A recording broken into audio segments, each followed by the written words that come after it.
Following the closing of Minot Elementary, the 4 Wareham public schools are adjusting to the changes. Meanwhile, the Wareham Elementary School Building Committee is hard at work for the approval and the building of a new Wareham Elementary School. Joining me in the studio is the Superintendent of Wareham Public Schools, Dr. Kimberly Sheverhood. Welcome. Thank you very much. Happy to be here. Happy to be here. Thank you for coming in to continue our talks, among many, regarding this new Wareham Elementary School. So let's start with this school year has brought a lot of changes. It has. So how is the current arrangement fitting the needs of our town? Well, we're off to a wonderful start. We, as you know, moved students out of Minot. They're now at the middle school. Our preschool students are at Deacon's. And what we're finding is our preschool is integrating with kindergarten, first, second, and grade. And it's just going, it's very nice. The staff at Deacon's have welcomed the preschool.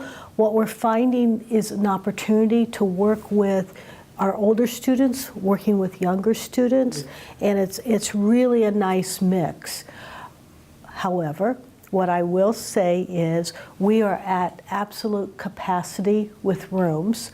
We, as you remember, we had gone to the town to ask for modulars, but due to some very creative positioning of classes, of offices, etc., we did not need to use the $800,000 to purchase the modulars. Instead, we have one modular that we are leasing, and we will house offices in that modular. So no students will be in a modular building except for our existing modulars that have been there. When you move over to the middle school, with the Minot students, we're now 3, 4, and then the middle school 5, 6, 7. Once again, it's smooth. The Minot teachers are very grateful for enough electrical plugs. As you know, in Minot, we only had about 1 plug per classroom. We were not able to add additional technology or even additional anything electrical because of the age of the electrical circuits. So they're very happy about that. And it's crowded as well. We're at capacity as far as rooms go, but everybody's making it work. The students are loving it. We're seeing some nice interactions with students, and there's some new opportunities because of some of the facility that we have at the middle school that Minot didn't have. And then we moved the 8th grade to the high school, and it's been a wonderful start. If we could have had not 90-degree plus days on the first day of couple days of school, you know, it went very well. I think that we needed those 2.5 days, especially with the changes that we have gone through. People needed a little dress rehearsal to see how everything is going. That was a comment that I heard from many staff about why we didn't want the heat, but how nice the half day was to get the students in, acclimated, and then get them home. That's something that we may consider when we get ready to build the calendar for the next school year, is a half first day, just because of how it works so well for students. Absolutely. So am I hearing overall that things are going okay? I'm hearing capacity issue. We are at capacity. There's really no spare rooms in any buildings. You know, we have social workers, and we've had to really look at where we can have social workers in certain spaces just because we're maxed out. Okay. Now, by saying we're maxed out, is that enough to say, let's go and build a new school? We believe so. Okay. We believe that given our population, given the school program and the educational program that we would like to offer for our students, a new school is certainly a viable option. Very good. So let's talk about the closing of Minot Elementary, and I've heard this from various people in the town. And their main question is, why did the school committee vote to close the school prior to approving a new one? Okay. Well, one of the reasons we voted to move the students out of Minot, number one, if we move them out and if the town approves the borrowing, we can start the demolition of Minot right away. We also would need a space to house our students when you look at building on the same footprint. And because the building committee voted to build on the same footprint, it, number one, saves money for the town. We can do it at a little bit quicker pace, which means we save money. And if you know about the land around Minot, there's some historical site. We did not want to run into any artifacts should we choose to use a different footprint.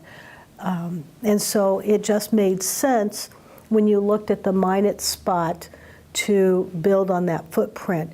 We looked at some other spots as well. We looked at Town Hall area, and because of the floodplain and some other concerns, we were going to have to build up the land with fill to the tune of anywhere from $1 to $2 million of just fill.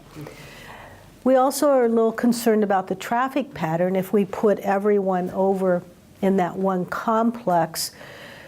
So it just didn't make sense with the added expense, the size of the building, and the location. So that's why we really went back to the Minot. All right, very good. So I looked at this chart, and this was one of the earlier charts. It showed that building a 3-story building was going to be cheaper than a 2-story building. Could you explain to us, my thinking is you pay more per brick. Mm-hmm. Could you explain to us how that is? Well, when you look at the build, when you build up, you're not building out so much. Mm-hmm. And because of the way the architects have designed, when you put on top of one room on top of another, mm-hmm. you know, we're condensing the space. Okay, very good. Yeah. The new Wareham Elementary School is estimated to cost $90.3 million, in which MSBA will reimburse us with $59.8 million, and Wareham residents will share $39.5 million in taxes, which is approximately 0.66 to 0.81 of additional taxes, roughly 170 to 210 annually for an average single home. Mm-hmm. Let's start with the math. Is $90.3 million the final price tag? No, actually we're right now looking at getting our final estimates. We look at the reimbursement will be just over $50 million. We're at 75% reimbursement. And that figure has moved a little bit. One time it came in at 73 point something percent. And that's where we hovered. But because we're doing some green efficiencies and we've met some other thresholds, we've bumped it up to 75%. We feel very happy about that. The highest possible percentage that the state is giving at this time is 80%. So 75% is pretty much unheard of. Mm-hmm. I know the Carver, I believe they were at 60-something percent. So we were, you know, we're coming in higher than that. When we look at the schematic designs, we expect our numbers to come in on October 1. Okay. At that time, we will have our numbers. We'll be able to divide out what it would cost per household, and what the town's share is. It's a debt exclusion. It's not an override, but a debt exclusion. At this point, a decision has not been made about the length of borrowing, but that's all will be factored in, and we can share the information then with the town about what their exact cost would be should they agree to go out and borrow. Okay. Now you mentioned this, oh my goodness, the plans. I'm having trouble saying this word. But are you hoping that the 90.3 million will go lower or higher? What's the feeling like? We certainly are capping out at, we will not go over 90 million. Okay. In one of the exercises that we've been doing on a very, very regular basis is to go over the square footage, to go over the possible design materials that will be going in, and we look at what could come in, what can come out.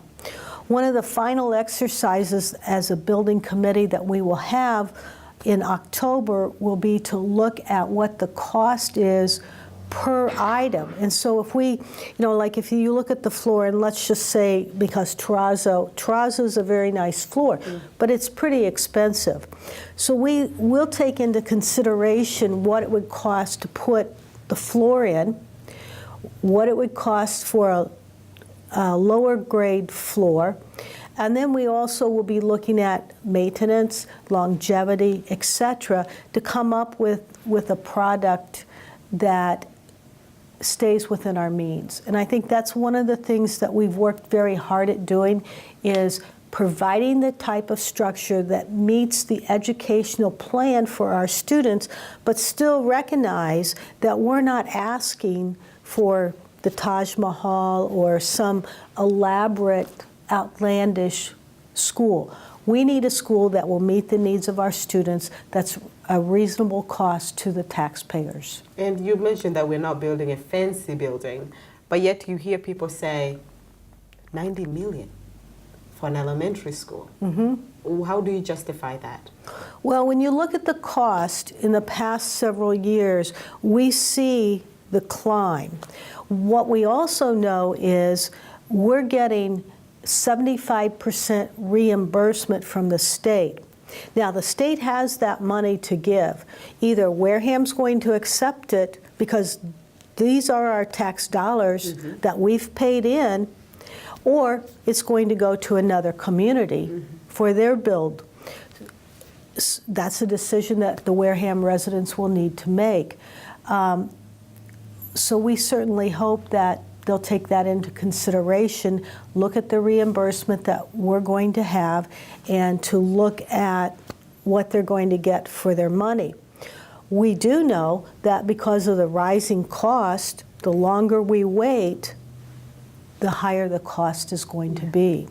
And also to add to that, we're not only replacing one school, we're replacing two schools at the same time. We are, and that's a little bit unusual with MSBA. When we came into this project, we came in for Minot. But because of the age of DECAS and because of the infrastructure difficulties at DECAS, we proposed a plan with MSBA that we would like to build one building for two schools. And we had to spend quite a bit of time speaking with MSBA, writing an educational plan that would justify this merger, and they agreed with us after touring DECAS. So for us to be able to have this opportunity, it's not commonplace in the Commonwealth to do so. But when you look at both structures, we desperately need it. If we went ahead and just built the Minot building and did not address DECAS, we probably wouldn't have another opportunity, at least through MSBA, for 5 to 10 years.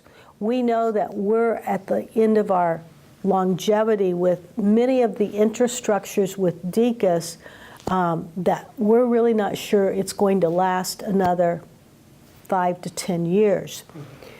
And so that's why the decision was made to combine both and go with one. Very good. Now you mentioned the 75%. The MSBA can reward up to 80%. We are at 75%. So are we saying that out of that, let's say if it's 90.3 million, 75% of that is going to be paid by MSBA, or 75% of the reimbursed rate? 75% of the reimbursed rate, which is, we need to really make sure that everybody understands that. I would love to be able to say 75% is reimbursable total cost, but it's not. MSBA has some guidelines that we need to stay within, and once you reach that cap, you're at that cap. We're not really sure exactly where we're at yet because we haven't received the estimates, but we know that we're working very hard to make sure that we maximize our total reimbursement. Okay, very good. Do you know some of the things that maybe we can't opt from, that they're either reimbursed by MSBA, but we quite need them in our community? Some of, when you look at some of the demolition, they'll pay for the demolition of most of the building, but such as asbestos, tile, they might not pay for the demolition of that. So that would become a town cost. Still needs to be done. It's just how we work those figures. Okay, very good. So you're saying these numbers are going to be with us October 1st? They will be released to the building. We're meeting as a building committee on October 1st. We will go through all of the information, and then we will, because we think that's very important for the town's people to know what exactly they're voting on. Okay, very good. Now, let's go with the 90.3 million as the number that we currently have. When you take the 39.5 million that Wareham residents will be paying and the 59.8 million that will be coming from MSBA, it doesn't add to 90.3 million. How is this math going? Well, part of it, the reimbursement is coming off a certain portion of the 90 million. And right now, I don't know that. Here's what, I'd really like to answer your question, but here's what I'm afraid to do, is because I think it's so important to have the accurate figures at this point. For me to make a guess isn't, I don't want to step into that one. Then people are going to hold you accountable. Yes, you they said will. This. Yeah. So what's the next process in the building process to assure this new elementary school? Right. So right now, it really hinges on town meeting and the ballot vote. So when we go to town meeting, the voters will vote to move the question forward, and it's really looking at, will they put it on the ballot? When our voters come to the ballot, will they vote to appropriate the money? At that point, if it's approved, we have about one more year of very, very, very detailed design. We then will go out to bid, and we're probably about a year and a half from the actual groundbreaking. What would start in relatively shorter time would be the demolition of Minot. Okay. So this upcoming town meeting, what exactly are we asking the voters to do? We're asking the voters if they will move the ballot question forward to borrow for the money. Okay. At town meeting, we are not voting to build a new school. We're merely voting on moving the question forward. Okay. And how optimistic are you? Well, I certainly know that many of our residents live paycheck to paycheck. I know that we have a number of retired people that live in this community, and when you ask them to really spend more money, it's a hard decision. But I would also offer that for the children of Wareham and for our future in Wareham, I hope that they will give that full consideration. Okay. And then when it comes to November, to vote if we should build the school or not. Do we have ideas of what we will do to Deacon's building if the new school is built? Right. When we would move into the new school with our Deacon's students, then we would turn the school back to the town, and I believe the town has several ideas of what they would like to do with the property and the building. Okay, very well. So it sounds like everything is in order, and of course, people can always reach out to you with more questions. What do you urge them? How can they find the correct information? We can get a little bit hazed out there. Right. You know, what I do know is there are many, many, many rumors circulating. There's much misinformation circulating. So I would urge people to go to our website. And on our website, if you scroll down, you'll see construction information. If you'll just click on that, it will take you to, you'll see our plans, you'll see the different questions and answers, and you'll find out a place if you have other questions, you can send them in.